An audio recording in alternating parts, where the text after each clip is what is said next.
அடுத்த கேள்விக்கு வருவோம். ஹஜ் செய்கின்ற பொழுது ஒருவர் நிச்சயதார்த்தம், திருமணம் போன்ற பேச்சுக்களில் ஈடுபடக்கூடாதா? இந்த கேள்வியை பொறுத்தவரையில் இது தடை செய்யப்பட்ட ஒன்றாகும்.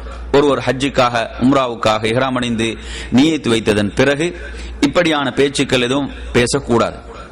திருமண பேச்சுக்கள், திருமண ஒப்பந்தம் செய்வது, இந்த எதிலும் ஈடுபடக்கூடாது. இவைகள் தடுக்கப்பட்டதாகத்தான் இருக்கின்றன. சிலர்கள் அறியாமல் என்ன செய்கின்றார்கள் என்றால் இப்படியான பேச்சுக்களை பேசுகிறார்கள்.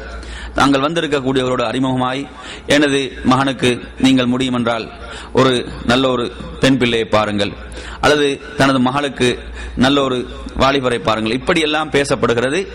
இந்த பேச்சுக்களை எல்லாம் நாம் முழுமையாக தவிர்த்து கொள்ள வேண்டும்.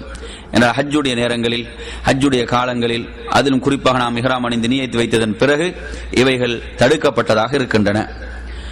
அடுத்த